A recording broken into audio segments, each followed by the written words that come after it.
studies in several fields. And he is currently a professor in chemistry, IIT Madras. He is the recipient of one of the best graduate student teacher awards given by McGill University for 3 years. He is a member of number of review committees set up by Ministry of Human Resource Development, Ministry of Communications, and Ministry of Agriculture, all related to e-learning and education through ICT tools. He is currently a member of Executive Board of National Council for Educational Research and Training, a body responsible for school education planning in India, and Executive Board of the National Institute of Opening School. To his credit, he has published more than 30 papers in various international journals. Thank you, sir. The session is yours, sir. You can proceed the session, sir. Thank you. Thank you so much. Yeah. Thank you. I want to thank all of you for giving me an opportunity to speak to you about some of the experiences I have had. Am I audible now at this volume? Sir, yes, sir, yeah. You're audible. Yeah. Okay. So it is a great pleasure always to talk about things that you are involved or you were involved at one point of time, and then later moving to other projects and so on. So today in the FDP, I will introduce you to many of them. Of course, one is something that all of you know very well, namely Nptel, and I'm sure you have been using as I am using it for my own learning processes in physics and chemistry, and also some engineering every now and then. I'm so happy to see so many courses are there, and now I don't have the time to read and learn all of them. Even if I live 100 years, I don't think I would have the time to read even 1/10 of what is there. So that's one project all of you are familiar with. It'll be a brief part I would like to touch upon, because it's the basis for many other things which have happened since then, and therefore it's always a part of any lecture I give.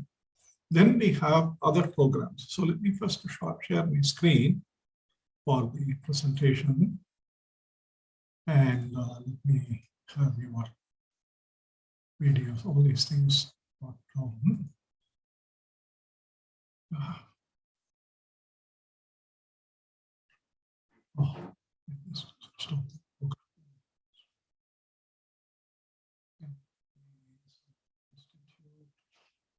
Online digital resources.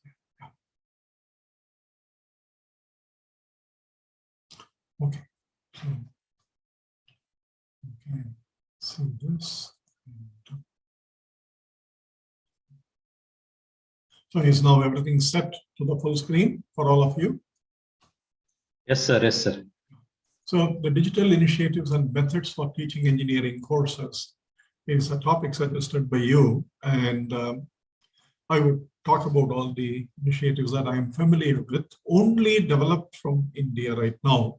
I'm not considering covering the initiatives which are there in other parts of the world, very many of them. That may be a part of a separate talk later at some other time I give. I'm familiar with some of them. Nptel, of course, was a project initially funded by the Ministry of Human Resource Development then, and now the Ministry of Education, with equal partnerships from, at that time, 7 IITs, 2003, and Indian Institute of Science, and has been continued till today, and through two projects.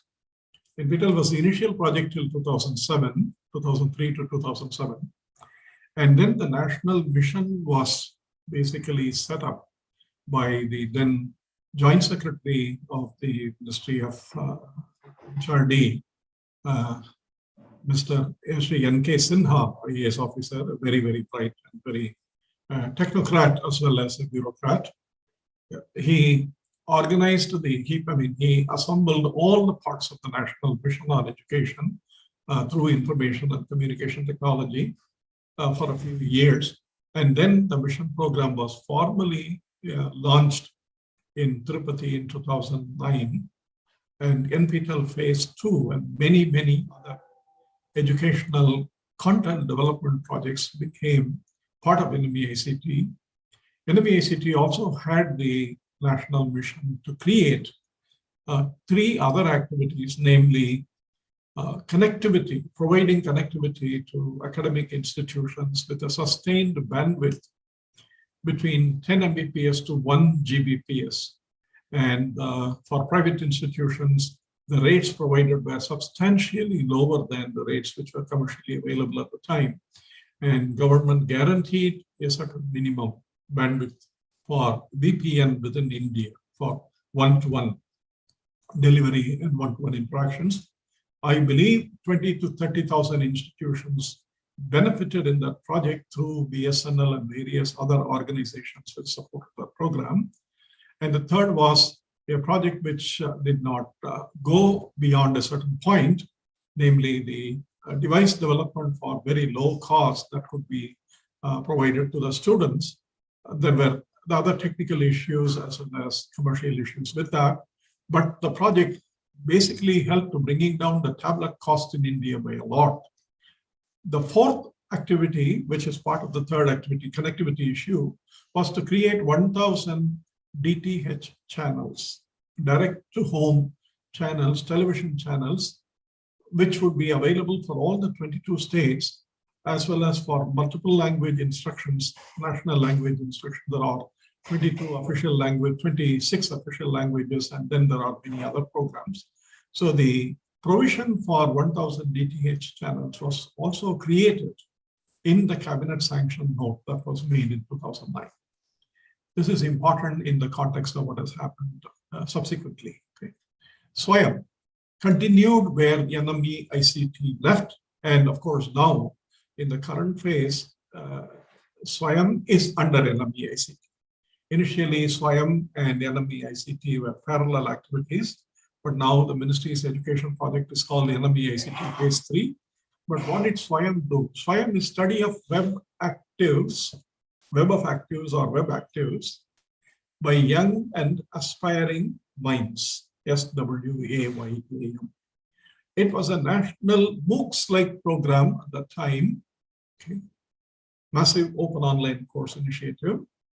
And it was started in IIT Delhi initially by an adjunct professor and a consultant to TCS. He ran a program similar to what the Moocs of Stanford University, Coursera at the time did. Or maybe before Coursera, it was probably Stanford University itself. And then edX started the same thing in MIT jointly with Harvard University. And these two are very large and well-known Moocs programs. In India, we started a parallel initiative. At that point, we called this as an Nptel online certification. I think even today it is called the NOC, and now it is also called the SWAYAM Moocs. Has more than 1,100 courses online for certification today. So that's also a very large initiative.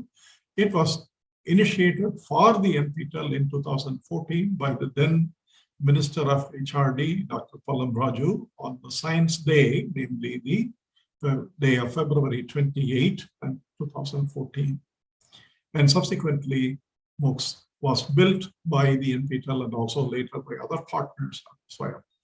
Now, the SWAYAM Prabha, which is the national initiative, 2016, it was conceived, and then 2017, it was formally launched by the then President of the Honorable President of India, Dr. Shri Pranab Mukherjee, and it launched 32 educational channels, TV channels, high quality TV channels. Now that's the background to that's the development based on the DTH program of the NME ICT in 2009. Now all these bodies are actually involved, and in IIT Madras, the web studio, which was created by us early 2001 or 2000 before Nptel, because we were creating our own online course programs for our students. And then, of course, the Center for Continuing Education, all the IITs and all the academic institutions, the National Mission, the NME ICT through the Ministry of Education, Government of India, and many other bodies. I'll also acknowledge them as we go along the multiple project modes that we describe. Okay. It's a beautiful statement, and it goes against everything that we are doing, essentially. In a sense, the philosophy of what is called a really attractive education is countered by the famous statement that was quoted in, for me, the first time I saw the statement was in Feynman lectures on physics in the preface. The power of instruction is seldom of much efficacy, except in those happy dispositions where it is almost superfluous, given Stanford University. Of course, this has been subsequently explained much more in detail by Professor Feynman. If I have the time, I will quote it towards the end of the talk. But we have a very beautiful statement about the principles of education by Sri Aurobindo. In Pondicherry, of course, we have the famous ashram. 3 principles, I'm sure many of you are familiar with it. We're all from educational institution, which has also a very high ethical and moral value proposition for its functioning. The first principle of Aurobindo's teaching says, and it's very relevant to the digital era, okay, some statements are sacrosanct. They are period independent, every era with the corresponding happenings of that year, if you associate. First principle of true teaching is nothing can be taught. That's exactly what it says. The power of instruction is seldom of much efficacy. Not many things can be taught very efficiently, except when you almost very elemental, superfluous description. What does this mean? It doesn't mean that we are all useless. What it means is that our role is not an instructor, is not as an instructor. Our role is not a taskmaster. I think those are important for school education. It is how the children have to come together and to understand a certain discipline in learning and a certain methodology in learning, which is called the pedagogy of learning. Whereas for the adult, the teacher is a helper and a guide. That his or her business, of course, all these things, he means she as well. Okay? Business is to suggest and not to impose. He does not actually train the people's mind. Please remember, you are not hand-holding your students. Though you are doing it today because you feel that the students are not up to doing things by themselves, that's not the principle of education. That's a current practice which eventually has to be dispensed with. Okay? He does not actually train the pupil's mind. He only shows him how to perfect his instruments of knowledge. He shows him how to acquire knowledge for himself. That's the role of you as teacher, using all the resources that you have, using all the resources that you can create for the others, using all the ideas that you can come up with and make a system progress very, very well, using everything. You only teach the students to learn by himself or herself.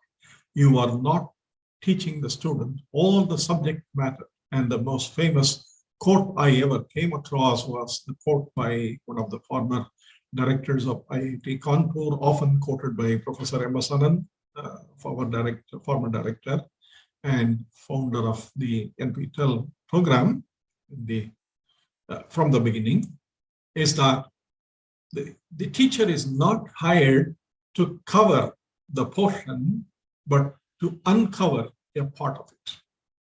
That's the role of you. And therefore, all the materials, teaching, learning materials that you find are materials that you will subsume yourself, but you would provide the students the best method of learning and understanding from those things. And that method should be more efficient and more economical and more time bound than the process by which you went through the same thing. That's building the efficiency in teaching learning process based on the mistakes that you did and allowing the students to make new mistakes, not the same old mistakes that you did. Okay? The second principle, which is also important for our online teaching and learning, is that do not tell the student to do something even if the student is not highly inclined to it, but it's compulsory. We do that as parents of our children. We tell them to become engineers. We tell them to become doctors. We tell them to become this or that while they are not prepared. And in a more comical way and in a more public way, the Three Idiots movie showed that students who are interested in multiple things should be allowed to progress in multiple ways. So here it is.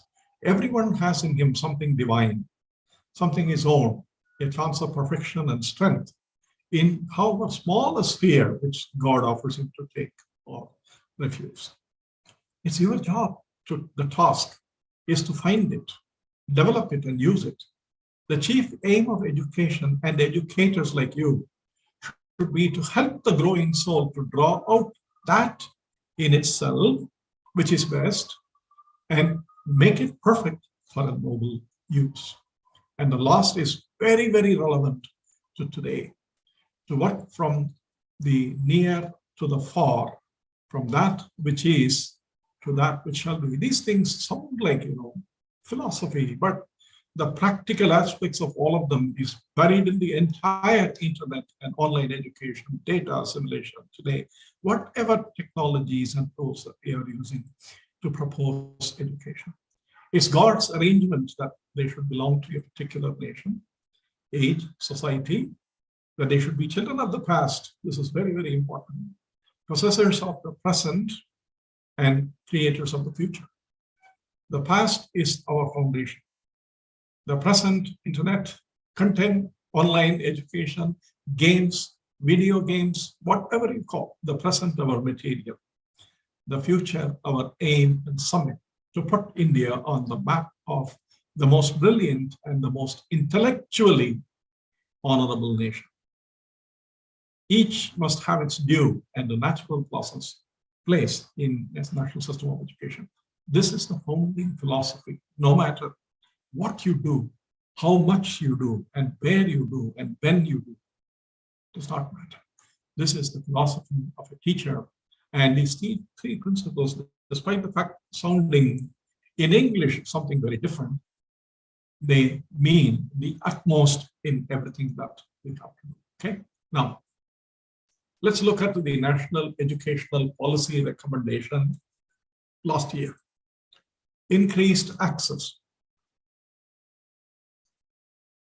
equity, and inclusion through a range of measures, including greater opportunities for outstanding public educations, scholarships by private philanthropic universities for disadvantaged and underprivileged students, online education, and open distance learning, and all infrastructure and learning materials accessible and available to learners with disabilities.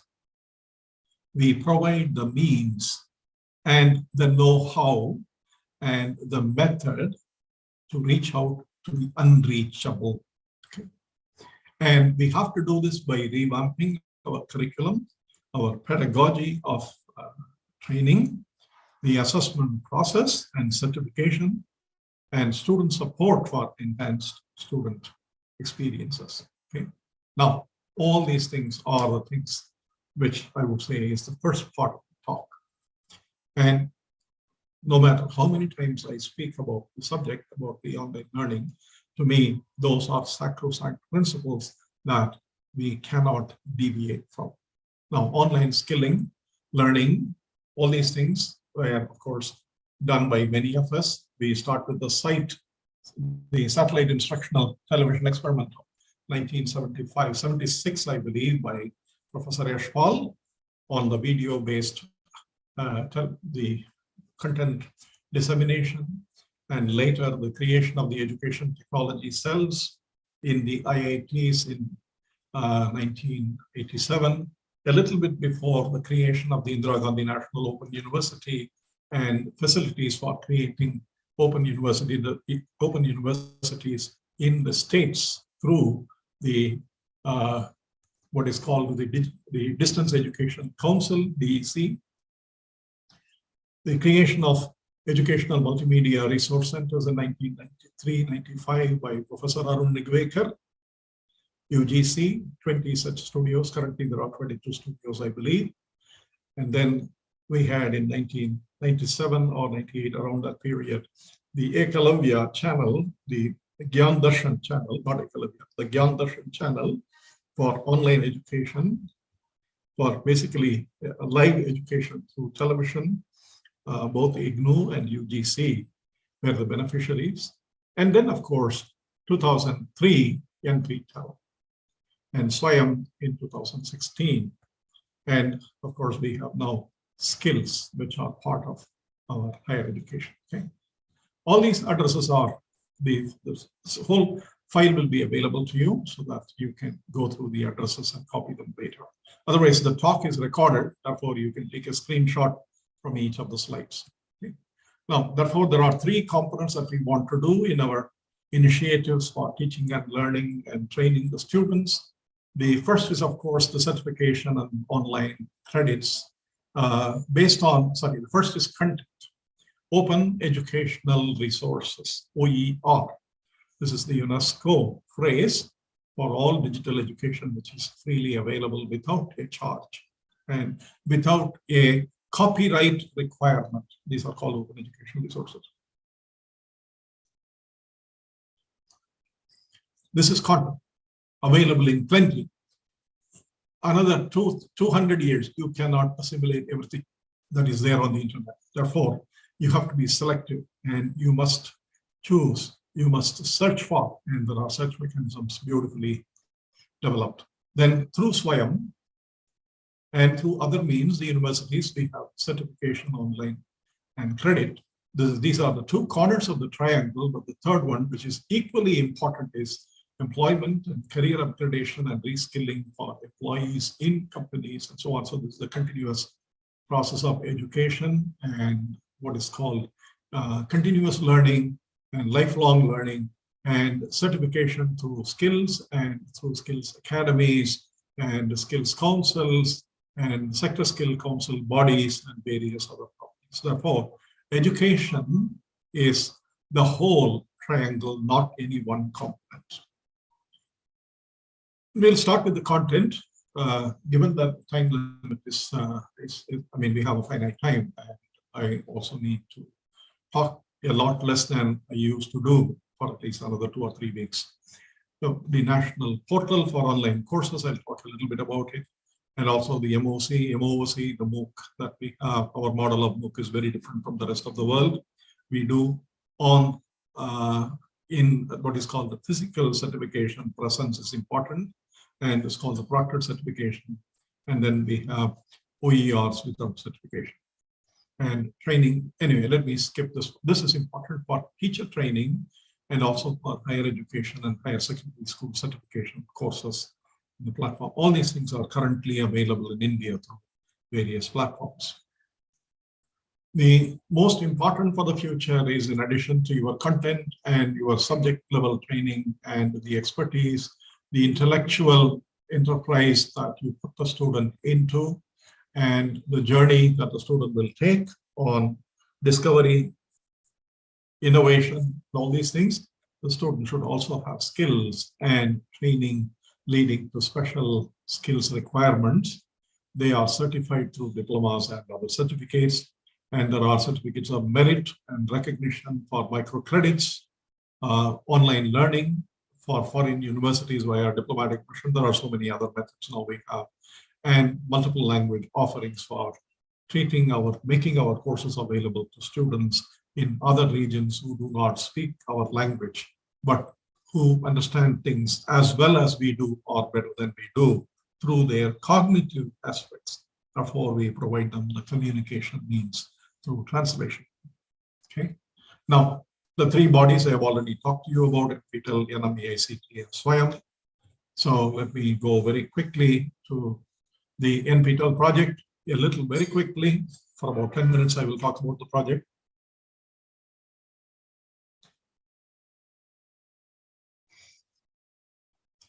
The Nptel channel was launched, that is, the URL was first launched in 2006.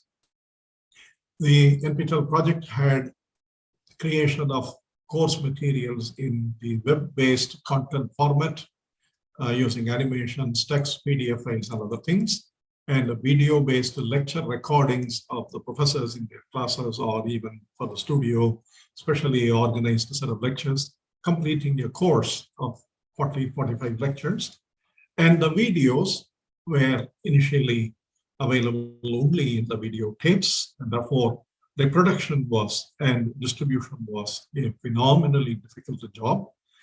At that time, YouTube, which was acquired by Google in 2006, came to India and was looking for providing educational videos.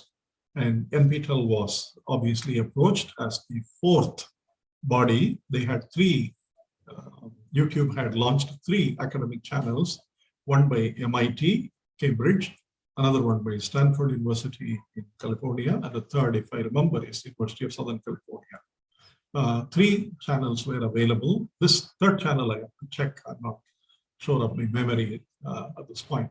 But the fourth channel was Nptel HRD, which was launched in 2007. And today, this number is about 6 months or maybe a year old.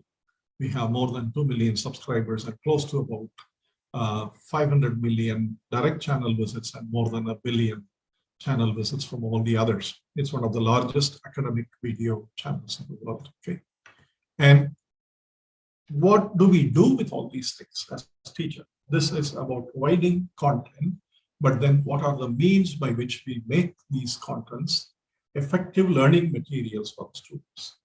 These are standard methods all of you are familiar with. In a classroom teaching, you use lectures of a course, of course, outlines you provide, and the lectures you choose from what you learn from textbooks and from internet and sources like Nptel and others. You can use the content and create your own curricula, syllabi for the institution or follow the one in the university. And then you tell that the students will learn all these things and they will be examined and they will be certified, and you give them class timings, you give them exams, you give them assignments. This you never really emphasize the outcome of learning. What exactly will the student be able to do at the end of the course? If that student asks to the course in the beginning, it is considered to be not a very good question to ask. we avoid, pointed questions. Why should I do your course? You would only say it's part of your syllabus. If you don't do it, you won't get your degree. That's a very quick answer, but that's not the outcome of learning. The outcome of learning is what subject capacity you will build, what ability to analyze, solve problems that you will be acquiring during the process, the outcome of learning. And today, lectures have to be done with the outcomes very clear because we deliver electronically, and therefore we are often not sure whether the student is with us or not. On a milder note, I mean, if the student connects to the internet, turns off the audio to conserve the bandwidth, and turns off the video to conserve even more bandwidth, you do not know whether the student is there or not. And you still teach to a screen, which is blank. So it is important to tell whoever is likely to be on the other side what they will need, and also tell them how this can be used anytime and just in time when they need it. We stress a lot on the assessment component, examinations, but please remember, that's, in my opinion, it's an evil that we have to live with, okay? There is no other method for a very large number of students to be graded and certified in any other uniform way. But the degrees do not mean much. I think if you needed to look at it yesterday or day before yesterday, Supreme Court gave a beautiful judgment and a process. I think I read this in the Hindu, the judges saying why it is important that the examinations should be considered as a component, not the only component. So please remember, assessment is an important component, but it's not the only deterministic component. Learning and learning to learn, which is your way of telling the students, are two important outcomes in any course process. Okay. Now, when we teach, this is all standard in the learning management system. So let me skip the slide and let me skip these 3 slides. You please go through them. But those of you who are creating now digital initiative, you are creating your own digital material. I have a friendly suggestion. I wouldn't even call it as an advice. I have a friendly suggestion that we all tend to use PDF files and PowerPoint slides and animations and various other things to make the class more interesting, and particularly online classes more interesting. But these are notes to be taken care of. Use PowerPoints only when you have to use it, because representing the content will take time on the board, or will take time to write. If you have to write a lot, type them up in a PPT slide and put them up and give it to them. It's important to show visuals. You cannot draw those things, obviously, but visuals that are copyright protected, and visuals, if you take from some other source, you make sure that you have provided the sources to it, attribution to that, and so on. And no mathematics on the PowerPoint. If you have to derive an equation, derive it. Let the student follow you. Do not put the equation steps on the slides and read them out. Doesn't make any sense. Avoid introducing concepts. No, something is conceptual, it is important for you to explain. And therefore, you should not use the PowerPoint slide except to identify keywords. But the concept is the slide without your explanation is of no use. Convince always the students to write what they hear and see. Tell them to listen to a lecture with a notepad. It's important. And give them time. And the practice is, of course, disappearing because smart mobiles and WhatsApp have arrived. And people usually share a whole block of text without knowing what is written inside. And then they copy paste these things in their examinations and so on. So it's not a very good thing. Therefore, it is important to tell your students early on to the practice of listening to a lecture with a notepad on it or something to write notes on. And therefore, you must allow them to take notes, and your speed of delivery should be accordingly adjusted. The second is to provide information only through PowerPoints. Do not provide, as I said, various other things. Avoid, and you don't, of course, keep writing on the board all the statements or on the electronic tablets, statements. Therefore, statements can be brought up. And also in a PowerPoint, never write a full sentence like this slide itself. PowerPoints are meant to be points which are to be explained with the power of your expression. Okay. And if you don't have the power of the expression, the slides are no use. You are reading them that the student himself or herself can anyway do the job independently of you. And also keep the slides reasonably aesthetically, acceptable, few slides, few bullets, large fonts, because when these things are compressed and then streamed in the multimedia that we have, various resources that we have, the quality loss automatically happens. And therefore, if you put too many things on a slide in the compression, a lot of details will be lost. And also, unless you have to cite somebody, do not write a whole page as a text. It's not needed. And don't overuse animations or moving objects. Please remember, technical education, animations have to be exact and accurate. You cannot do Tom and Jerry animations and simple, it will be like this, avoid that. If you cannot show what is exactly the concept, avoid animating it. And if you can demonstrate it, even more simply, avoid animations even better. Demonstrate, record it, demonstrate, show a video. Okay. Human eyes adapt to changes quickly, but then if you have your screen moving too many things, the point may be lost. And second, many people use multiple colors in the slides. I don't see the purpose of it, except that there are multiple colors that they've used. And the purpose of colors which are distinct from the bulk of the text is to highlight something exactly like what I have here. Too many colors, readers don't understand the significance. Use visuals effectively, bullet what you want to elaborate, and it's points that you have the power to expand in a lecture. That's what the whole suggestion is all about. This is something I suggest, and I'm sure you are familiar with many of these things, but it's always good to have in a lecture things that you already know and which the speaker is also saying, oh, these are important things. Okay, now this is technically the last slide, after which I will have a brief break for about 5 minutes. I'm supposed to take a break after a fairly short speech because of my current condition. I had a COVID problem. So after this slide, I will take 5 minutes, and then the rest of the second part will be entirely on content and all the things that you need to see. Okay. The pedagogical versus what is called the andragogical. Actually, they are not one up against each other. They are inclusive, okay?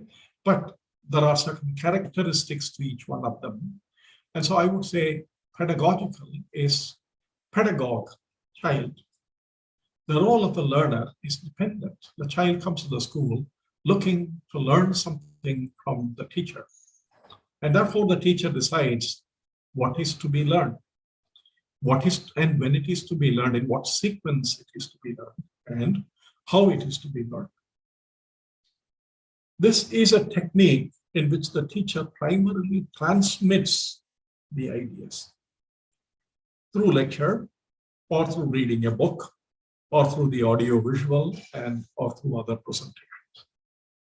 And more importantly, the way the content is delivered, the lecture is delivered, is organized into a standard curriculum. And in India, we use the national NCERT, national, let's say, the textbooks of NCERT. We have National Council for Educational Research and Training, NCERT. Textbooks have been beautifully and pedagogically organized, but they need explanation. Not everything is in the textbook, like in some of the textbooks that you find in the United States or in UK or in Australia or other countries. They don't have everything. They tell you these are the things to learn. And therefore the teacher has to provide the additional explanations. And the learning is subject-centered. If it is 11th standard, there is a chemistry portion. If it is 10th standard, there is a science portion. And if you ask the students to learn all of them, and they may ask you a question, why do I need to learn this biology when I want to be a mathematician later? I don't want to do biology, I want to. So sometimes you have to tell them there is a core content that you have to know and multiple disciplines you have to understand, because they may not be old enough to appreciate the nuances of one subject versus the other. It's important to provide them basic information. Sometimes later, you would realize, oh, that I learned 5 years ago. I didn't know that what's important now. It's like this. Most people don't like chemistry. I would not use the word hate chemistry, because you cannot hate chemistry, because then you just don't live. If you don't breathe, you are finished. Okay. And breathing is chemistry, by the way. Okay. Therefore, most people don't like chemistry, but they don't understand why chemistry is important in everything that they do. And particularly today in machine learning and in data sciences and every area that you're looking, why chemical knowledge, chemical information, and chemical content, and the properties of materials and the properties of substances, why they are extremely important. Okay, so sometimes you learn things without knowing why they are needed. All of this is pedagogical because they are all directed by the teachers. The andragogical is self-direction. You can see that.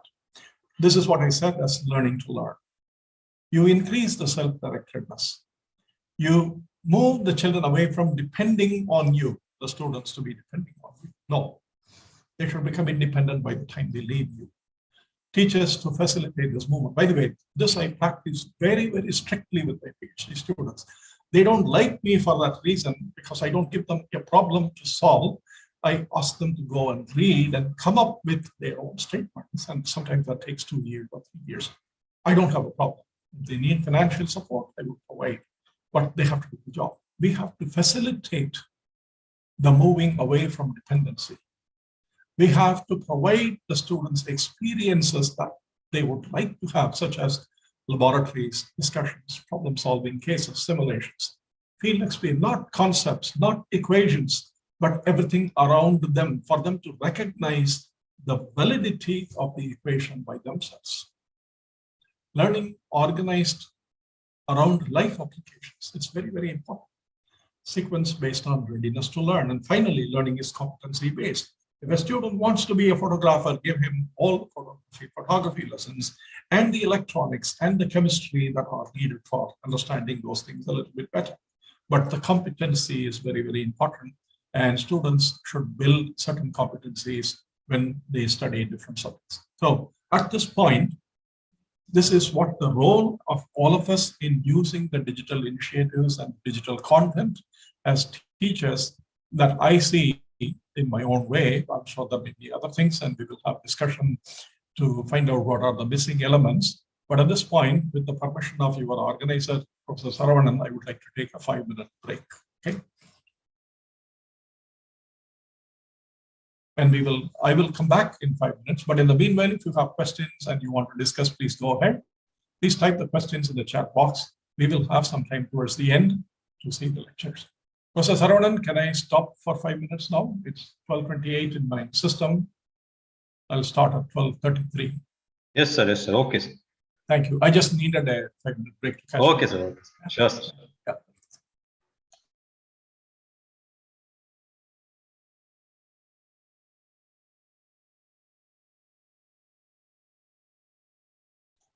Participants, please stay back. Sir will resume soon.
Yeah, good afternoon. Class over, sir. No, you have a question. You're asking class over, sir. No. Another half an hour, and then you have more questions to ask. Okay. So I hope you will be able to participate. In IIT Madras, we have this open air theater, which runs a movie every Saturday. It's 8 o'clock starting time. So what happens is the screen lights up 7:59, 45, 46, 48. And at 8 o'clock, the projector light will be on. So it's the same thing. 12:33, I said I will be here. I started it. Okay, I hope you are continuing to listen. So let me go back to the screen and now share all the content details that I said I would be able to give you. Okay, so now we will stop the philosophical part as well as the parts where the digital education is why it is important and what it does and so on.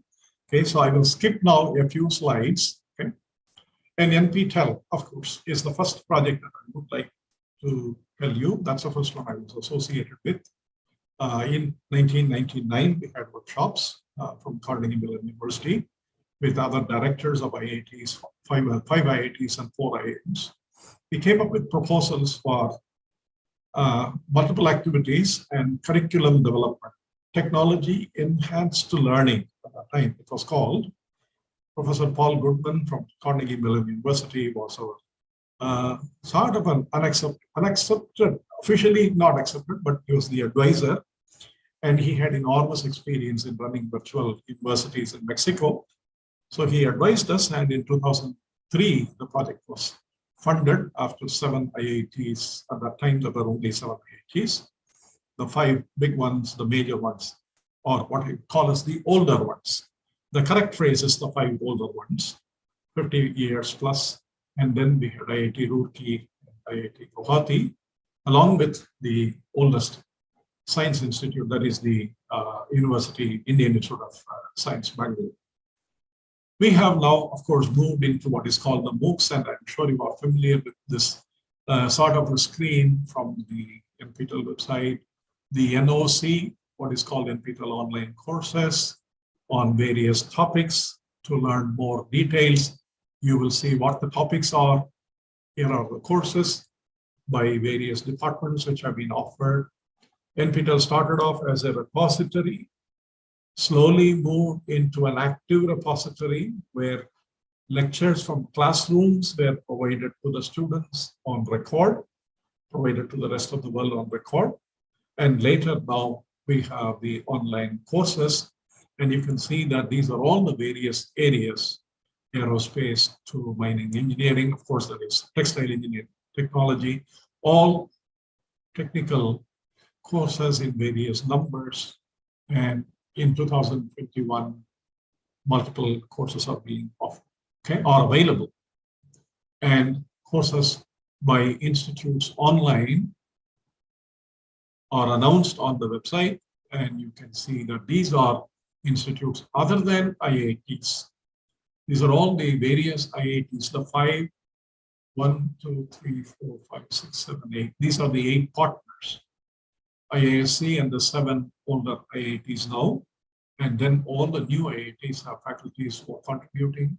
In addition, there are other institutions which are contributing to the curriculum. Therefore, if you have content development in principle in mind, please contact one of us.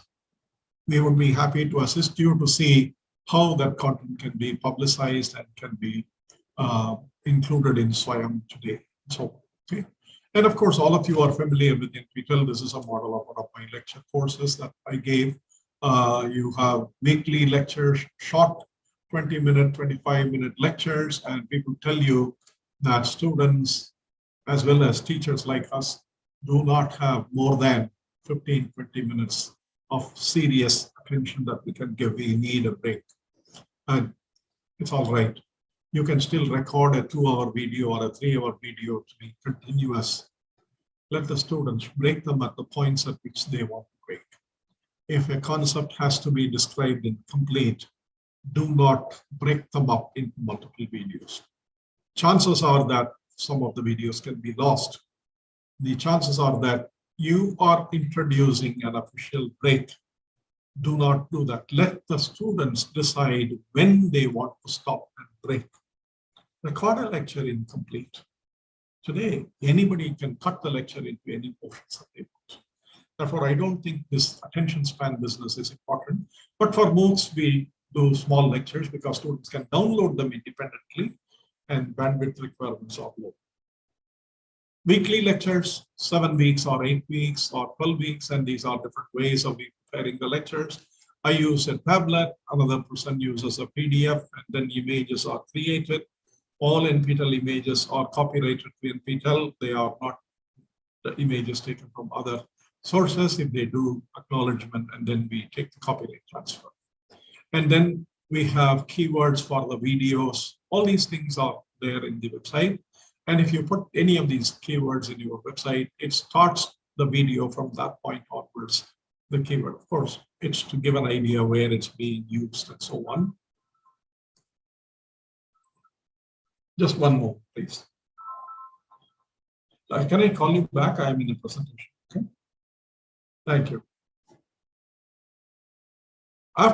Along with Nptel, the second major important engineering project is the Virtual Laboratories project. Professor Ranjan Bose, who is there on the screen as the teacher, Virtual Labs project, was earlier associated with the Electrical Engineering and Communications, ECE, and now I think he's the director of the IIIT Delhi. Yesterday also he gave a very beautiful presentation to the National Council for World Economic Forum. We are trying to create a new program including all these things. The virtual laboratory essentially is again a lab online. You can see the three important aspects to provide remote access to labs. This is possible if we have sufficient instruments and we program them. Today, technology is not a difficult one. Today, resources are the one that we have. These labs cater to students at undergraduate level. You can access an instrument in IIT Delhi or in some other institution which are partnered into this at certain times, and then you can submit your experimental requirements, and then this can be done. Whatever can be done online can be done. Okay, this was modeled after iLab's project with the MIT much earlier in 2006 or 2007, when remote laboratory access was provided by MIT to students. And also to allow the students to conduct experiments in their own laboratories, and to provide a full learning management system around the labs. So that the students will read all the theory, they will read all the web resources, the lectures, and they will do animated demonstrations. They will do what is called the simulations, get some ideas, and they understand where the experiments can fail, where the experiments give you the results, and what are the various things and so on. So this is the real virtual, this is the virtual lab that now has hundreds of experiments and partners, as I understand. If you go to the vlab.co.in that you see here, you will see all the experiments and you will see all the partnerships and so on. Okay, so this is the second major activity which was supported by the National Mission on Education, and it continues till today as the NME-ICT Phase 3. Okay. We had the content development, how to prepare the content. What is this? What are the suitable pedagogical methods for different classes, first year, second year, third year, whatever.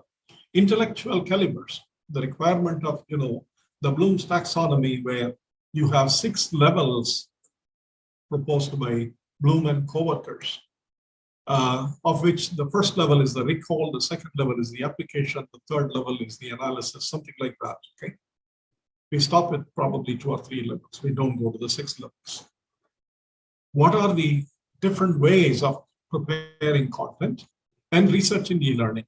This was pioneered by Professor Anup K. Ray in IIT Kharagpur and had many partners. The project is, of course, closed today, but has come up with beautiful documents in the pedagogy website for about 250 courses or something like how to devise a curriculum, how to be detailed about what to teach, how to teach, and so on.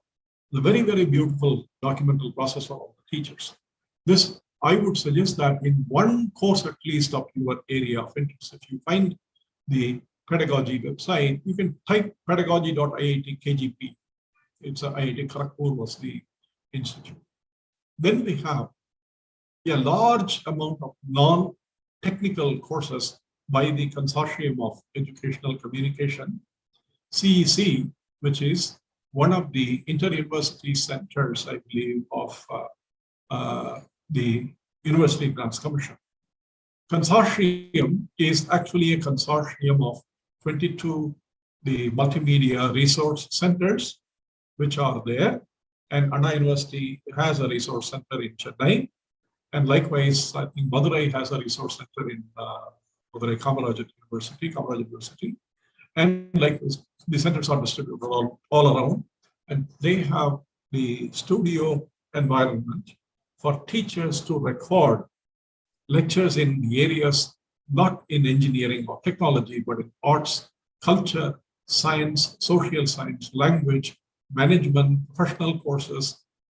It says engineering, sciences and medical sciences, natural and applied sciences.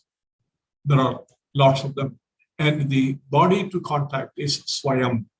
Right now, I will give you the website address. It's basically swayam.gov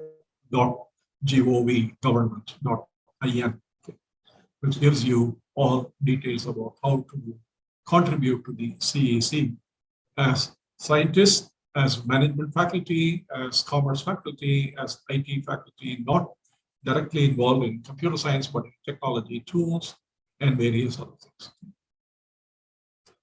This is, I don't know whether it's continuing, but I'm sure has one of the most beautiful design programs developed by IIT Bombay in as a consortium with other IITs, as well as the National Institute for Design in Bangalore. And I think NID Ahmedabad also contributed a bit, but other IITs have design programs. There are phenomenal amount of design content. And the website that you need to look at is the bsource.in. You can write bsource IIT Bombay, you will get this website, of course, and then go through that. Beautiful videos. They are all created by us. And the design goes back to culturally ancient times as well, and capturing some of these practices as short videos, thoroughly done. And Professor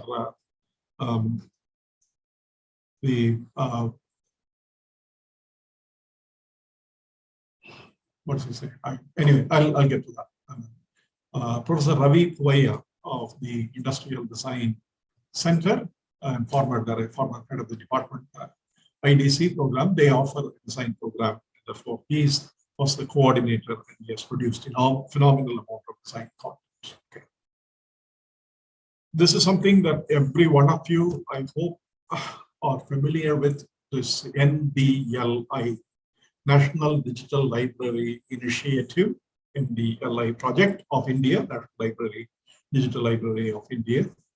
NDLI is a former Ministry of MHRD and currently also the MOE project, along with championship by the Indian Institute of Technology, Kharagpur, puts in the library board all the information that they were able to collect, both paid courses and unpaid, free courses.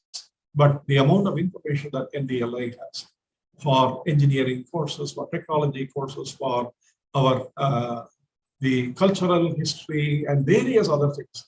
Practically, it's a national library and has hundreds and thousands of entries and short videos as well.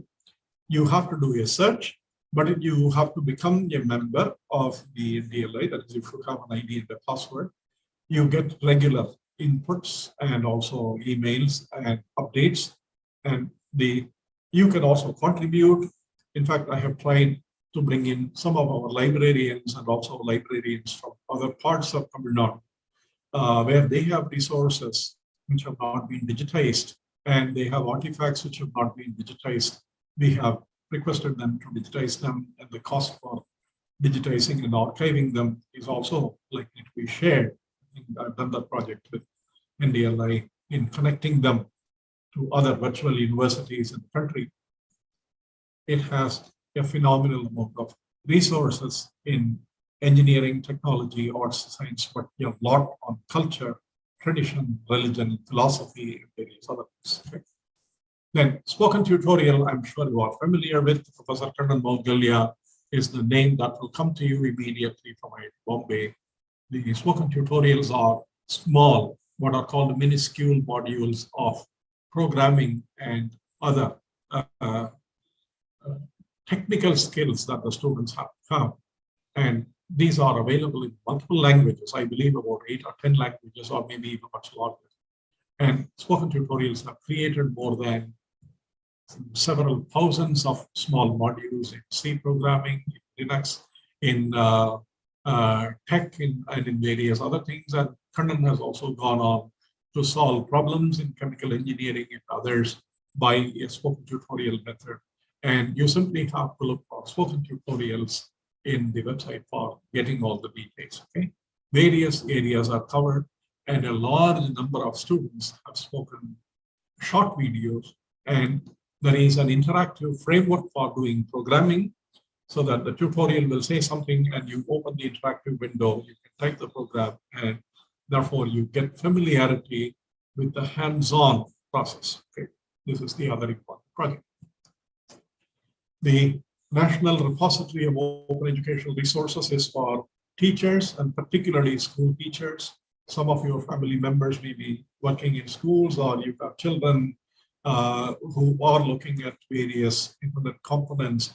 This ASYANBRO was an initiative by the National NCERT Council. There are 5 or 6 institutes in India, which are teacher training institutes. And this is done by the Delhi group. And there are more than several tens of thousands of minuscule videos and text materials and other school level based learning, which are free and public domain materials. All these things happened in the last 10 years for the schools.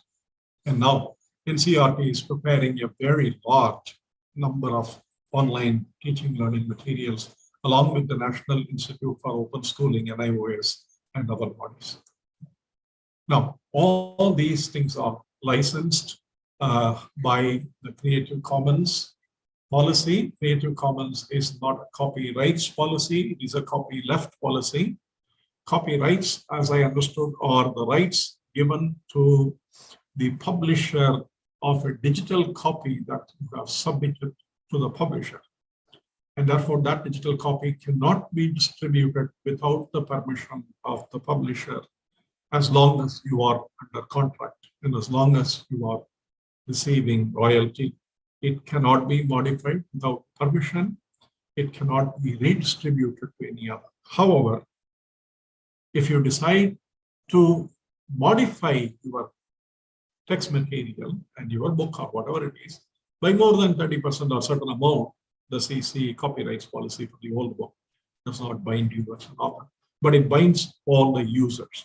Creative Commons is a copyleft policy in a sense. What is left on the internet by you, the electronic copy that you leave on the internet, can be used by anybody in any which way that they want to, including some commercial terms, but they have to provide all the modifications and all the corrections in one free website as a compulsory requirement that is called share alike.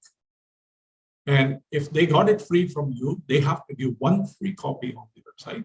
And then they have to give attribution to the original source. That's the by. Essentially means who did this first, by whom.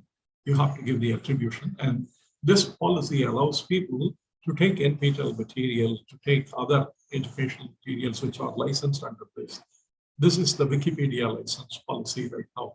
So for many of our content, not the Mooc content, but many of our Nptel website contents are under this license currently. Government of India has not yet come up with a newer license policy. Now, these are again problems associated with our system. Let me go away. It's part of the lecture we need to do. So, Professor Saronan, do I have another 5 or 10 minutes? Yes, sir. Yes, sir. Can I go Yes. through the remaining 2 Yes, sir. important projects that I would like to give details of? Okay.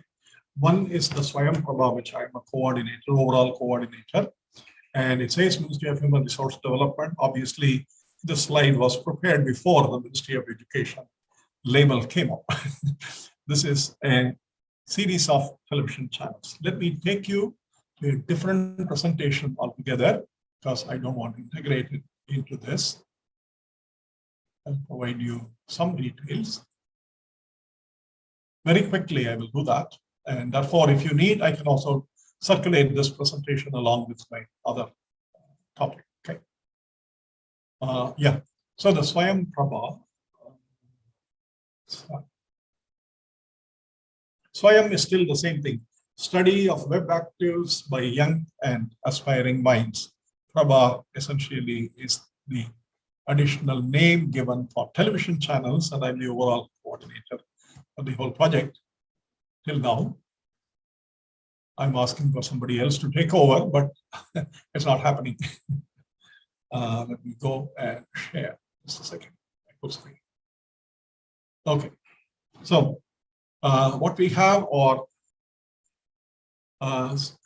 is an initiative for providing currently 34 high-quality educational television channels direct to home across the length and breadth of the country, 24/7. The television channels run all 24 hours. We have an uplinking agency in Gujarat, which is now a central government body called the BISAG, or we'll see that later. It has curriculum-based content which are prepared for various other programs as well as new programs, diverse disciplines from elementary school to postgraduate education in all areas. It was launched in 2017. And the 34 channels are labeled for different subjects and lectures and content on these individual subjects. And there are channel coordinators who are responsible for programming the whole channel. And every month we receive the programming data as well as the videos for that month to be delivered. It's a 8-hour video program repeated twice more for a 24-hour channel. Slowly we will move on to a 12-hour video content with 1 repetition on the day.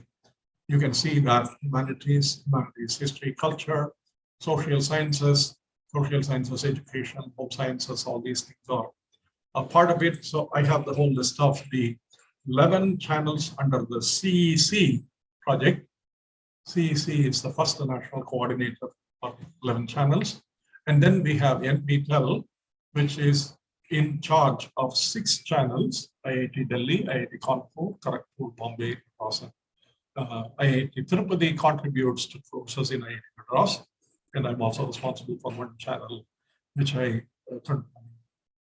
have a team to help me program the channels.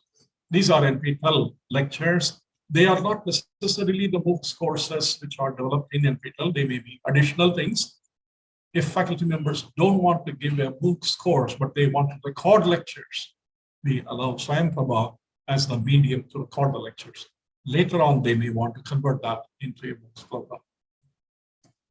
Indira Gandhi National Open University has 4 channels where the contents which are beamed are in these areas.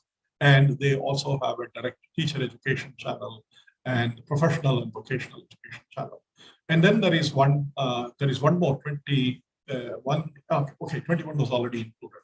22 IIT PAL is assistance to the 11th and 12th year school students on the NCERT lessons by additional lecture materials, examples, problems that would help them prepare better for the CBSE examination and the IIT examination.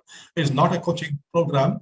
It's a joint activity between faculty of IIT and CBSE's best known teachers. They will work together and describe, based on NCERT syllabi, additional recordings and materials. There are about 600 video lectures which are available, approximately 120 to 140 lectures in each of these areas. All of them are available on the internet. Okay. Now, the courses are generally designed to be certification ready, in the sense even problems are included, but not assignments or other things. And so far, 3,000 institutions have set up a facility for reception. The set-top box is a free dish. You need a small one transcript, something in very, very small dish, and then the set-top box does not have Doordarshan link. If you have, and a free dish program you have, all the 34 channels can be captured into that, and there is no fee for it. Okay. And during the pandemic time, of course, what we did was 6 of our channels telecast the lectures of IIT faculty directly, in the sense their classroom lectures are recorded, and then live interactive programs are done by the NCRT. Every institution is encouraged to participate in Swayamprabha. Directly write to me if some of your faculty members want to record specific content which they don't find elsewhere and they think are very useful to the others. The project also does a small funding to help them meet the cost, and the funding is something that I discuss with our council. And one example is the Dr. APJ Abdul Kalam University in UP Tech, the official affiliating university in the Uttar Pradesh government, Uttar Pradesh province, conduct their daily lectures live 4 hours a day, even today. The channel 15 has 4 hours given to them. So they run their lectures, and their students from all over the states registered listen to the videos on the television. Of course, these video channels are also available on Reliance Mobile under the Geo TV. Therefore, if you subscribe to Reliance Data and you download the Geo app for the Geo TV app, in addition to the $250 or $300 channels, you get these 34 channels also as Swayam MHRD or Swayamprabha, whatever lectures that you can. All of them are available. They are live in the sense there's a small delay, a couple of milliseconds delay. So what is broadcast by Ahmedabad, Gandhinagar, is also live. And now these are also live on the YouTube, like some of your news channels coming live on the YouTube. Therefore, all these things technologically have been enabled.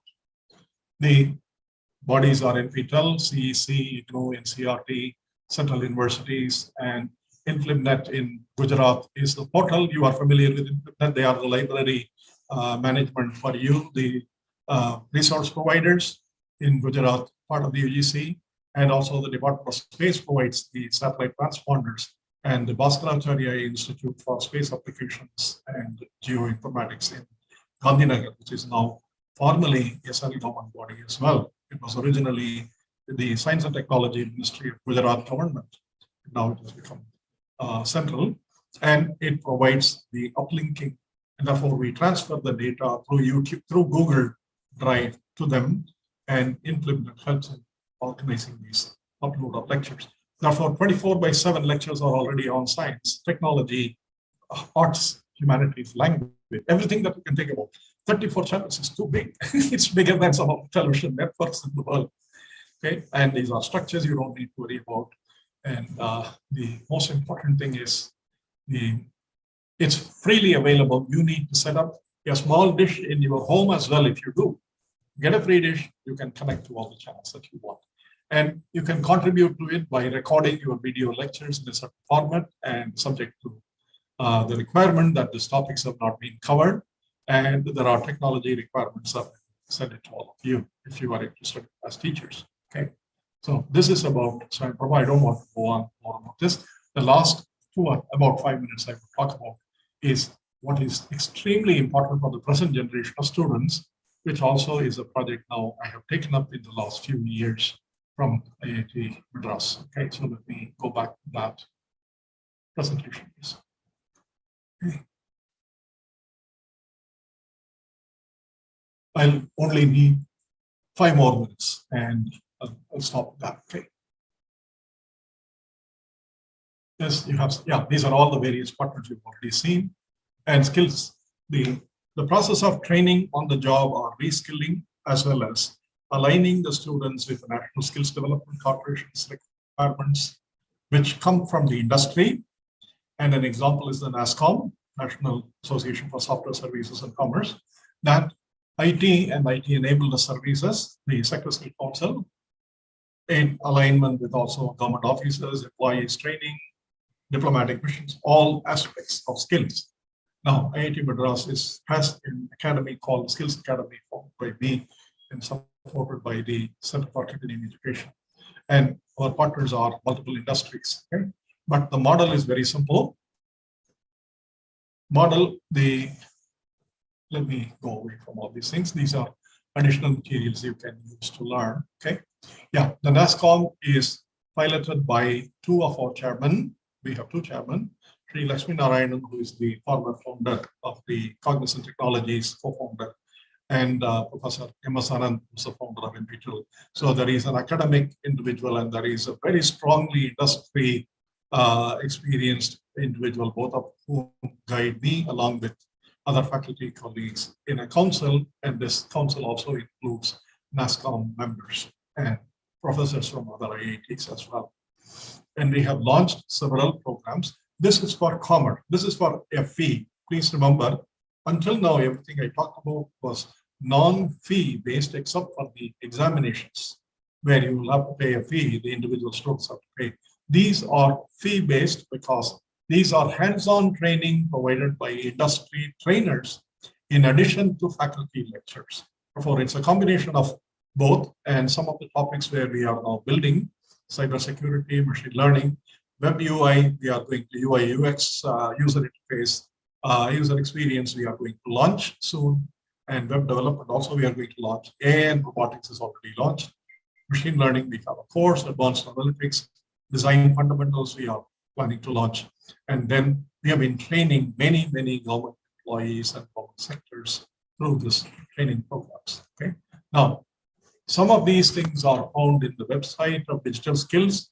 The address is there in the subsequent slides, and you can see that you have to register only by paying the fees. Without paying the fee, you cannot formally enter into the course program. And the courses are offered for certain times, and then batch-wise, they are offered multiple times a year. Okay, and you can see all the topics. So this is the skills, particularly in the future skills areas. I have some examples of that further down. And this whole project was piloted with the help of the NASCOM agency. Okay, let me take that out now. Future Skills NASCOM was the driver for me in this project. I am now a member of their governing council and understand the aspirations of all the industry partners. The governing council has only one academician, and that's me. Everybody else is either a ministry or a government official or the NASCOM officers, and the rest of them are industrialists. They have very clear requirements about what needs to be done, what needs to be trained, and what skills that the students have to have.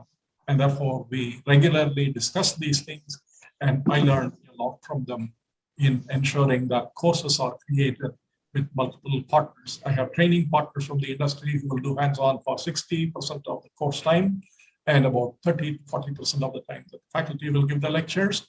And it's a combination, and the certificate examination is online. We don't do proctored exams. The students pay the fees, and therefore they are responsible for training themselves. Okay. And what we have is the full program. Now, let me go to the full programs on various topics, and other topics are being added. I'm about to close. I think I will stop at this point. I think the next slide is a topical slide for, these are the addresses. In NASCOM, this is the futureskillsprime.in is the address. IIT Madras is the skillsacademy.iit.ac.in. Currently, we have about 6 or 7 industry trainers, one from IntelliPart, one from the Forensics Institute for Cybersecurity, one from Geeta, which is a company founded for data science education in our research park, and likewise other partners. So last one. This is the most important for us to remember why we are doing what we are doing. This is Steve Jobs' convocation statement, and it's part of it from his Stanford University convocation. Please remember, he did not have a graduation degree, and he was the chief guest for the Stanford's convocation. Again, you can't connect to the dots looking forward. You can only connect to them looking backwards, meaning that you create the dots, then you connect them. You don't put the dots after you draw the line. No, that's what it means. So you have to trust that the dots you put in will somehow connect in your future. You have to trust in something, your gut, destiny, life, karma, whatever, because believing that the dots will connect down the road will give you the confidence to follow your heart, even when it leads you off the well-worn path, and that will make all the difference. Please, I just will tell you one last line. Nptel and Swayamprabha were not standard chartered roads. I knew nothing about them. In fact, many people who associated themselves with the project also knew nothing about how to do it, even though there were other examples. In India, we had to create the whole process. Therefore, chartering untrained roads and creating new roads is one of the fundamental roles of a teacher and a trainer and a professional. And I hope all of you will take that as the most important message. It's not about what is available. It's not about how much you know. It is how much you would let your students to appreciate and also become entrepreneurs, innovators, discoverers of future science and technologies, the best commerce people, even the best politicians and IAS officers, many of them, it does not matter. All they should learn is to do the best in the job or in the profession in which they enter. I think that's what your drive to be. And if all my students don't become chemists, it's not a problem for me. But while they are with me as a chemistry student, they must do their best. Thank you, and I'll be very happy to answer questions that I know answers to. Okay. The others, I will take those questions to learn. Thank you very much. Participants, if you have any queries, you can ask. Yeah, it's open.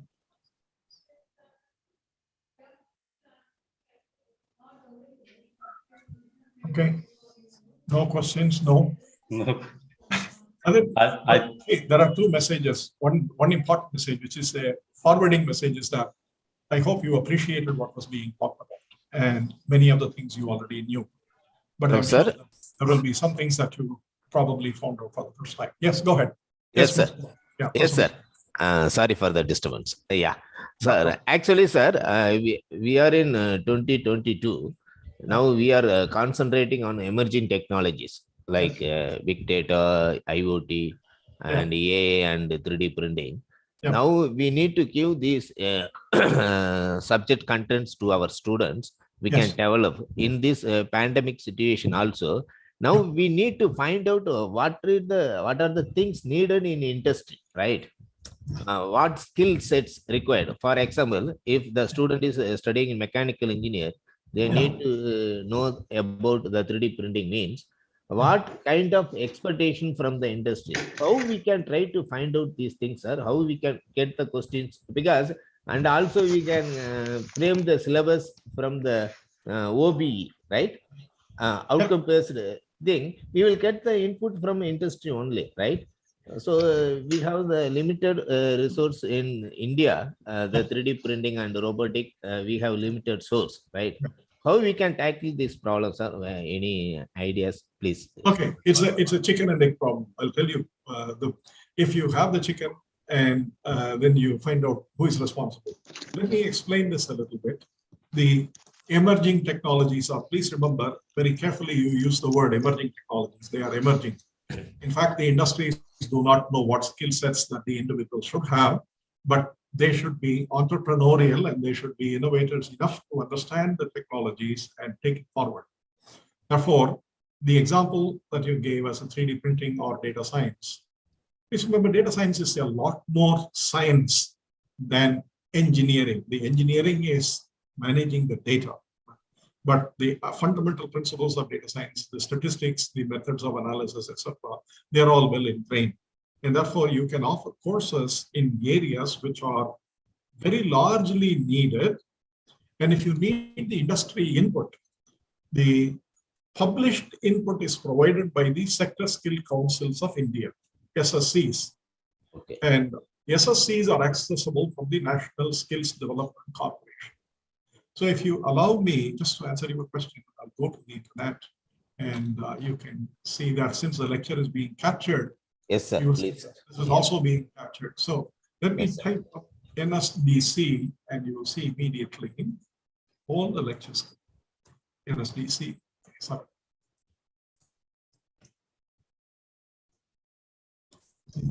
Okay. Now, if you do that, National Skills Development Corporation, NSDCindia.org, that will be everything that they do, and they will also provide what are called the sector skill councils down the line. Okay. Skills India, okay. World Skills India, and Skill Development and Entrepreneurship Ministry, and there will be 37. So now you go in and you type sector skill councils, SEC, NSDC sector skill council. Okay. Now, if you do that, you see that NSDC sector skill councils, there are 37, if I remember correctly, right now. Okay, that's a link here. Sector skill councils. And these provide, select one of the SSC's name. So these are all the various. Now you pick NASCOM, because NASCOM is the IT sector, isn't it? Yes, sir. Yes, sir. Go to the ITES sector council, that's immediately NASCOM. Okay. So you go to the sector further down here, NASCOM here. Okay. Yes, sir. Yes, sir. And you look at the job roles and the programs that they have, for example, provided here. Programs for academia, for industry. Okay, there are details. And then there is a skill building programs and also future skills prime. If you are looking at it, two areas, future skills and future skills prime. The future skills prime is a joint project with the Ministry of IT. And I'm part of it in the sense that I sit in the committee to understand what they are trying to do. The IT training is largely directed now for both the students as well as the teachers. If you want to know where the job roles are, let me see just one second. The skilling programs and skill building or see. There are individual job roles. Okay. So you know when you are stuck beyond two lines, you immediately go to Uncle or Auntie Google, okay, and we type job roles or SSC, okay. Okay. SSC, then sectors, job profiles. You should do that for SSC and SDC. You need to qualify, otherwise it goes into a lot of other things. PMKVY, ITITS sector skill in SDC, National Occupation Standards. This is what you need to go. Okay, sir. Okay. Yes. So they give you QP qualification packs. These qualification packs basically summarize for a given job role what are the different qualifications that the student should have. And they are given by what is called the NOS, or a National Occupational Standard, NOS. NOS is a course, and a collection of NOS courses give you a skill. And NOS is divided into two courses, a soft skill course and a hard skill course.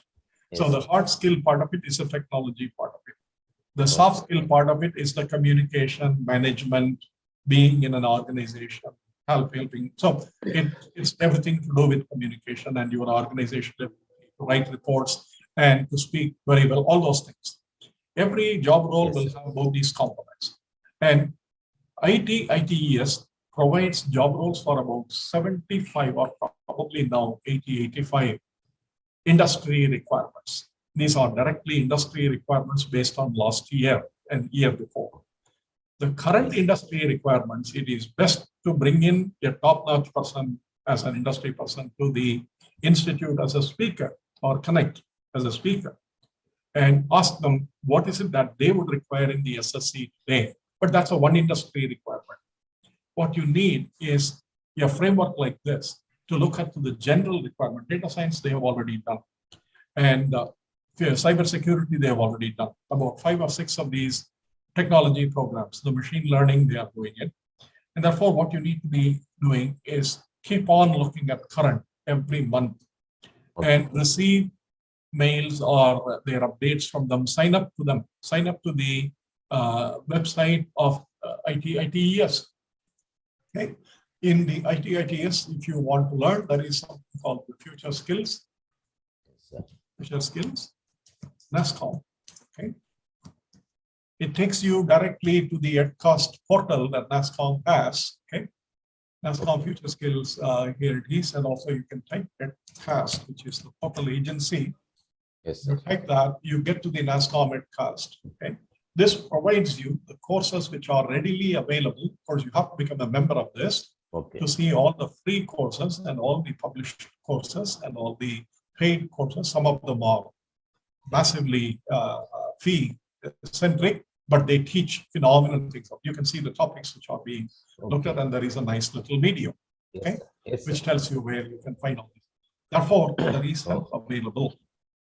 You have to do the Yes, search. Yes, sir. Yes, sir. Hope I have answered your question. Yes, sir. Yes, sir. Thank you so much, sir. You given a lot of insight into this particular thing. I am first time I am knowing these kind of websites are provided. I only happen to know this a little earlier. That's all. Yes, That is sir. it. Also, I'm also, I am happy that you are the coordinator for that program. I'm associated with it. Yeah, associating. My best wishes, sir. Yeah. We will Thank you. develop the future skills to our students, sir. Yes, sir. Yeah. Thanks a lot. Yeah. Thank you. Okay, sir. Shall we close the session, sir? I'm fine. I'm okay. I survived. I Oh, survived. okay, sir. Okay, sir. Well, first of all, I would say thank you very much for you for readily accepting our invitation to be the chief guest and as a resource person Yeah. for this session for digital initiatives for engineering teachers. And you have explained a lot of things about the principles of education, technologies, the available online tools, what are the tools are available and technologies are available for engineering teachers who they have to equip themselves for a betterment of teaching, and also explain the significance of online education oriented with the national education policy also, and explained about the open educational resources and how to prepare the PowerPoint presentation, how to present, how to prepare, and all these things you have explained in a very nice manner, and how to create the interest among the students, that is the learning, specifically the learning interest, how to create the learning interest among the students. And you have explained what are the various programs which are designed by the various IITs across the country, and virtual labs and the NDLI, spoken tutorials, OER, and specifically Swarna Prabha, and we have explained a lot of things, what are all the available channels, educational channels across the country, and also we have explained various things about the digital initiatives for engineering teachers. And with all your suggestions, we'll make our students as a good citizen of India, best innovators, best entrepreneurs to our country. Thank you, sir. On behalf of the Sairam Institute of Technology and the Indian Society for Technical Education, once again, I thank you for your nice presentation. Thank you, sir. Thank you. It's always my pleasure to learn from each one of you. Thank you, sir. Thank you, Thank you, sir. sir. Thank you, Thank you. Bye. Yeah. So shall I leave, sir? Yes, sir. Yes. Yes.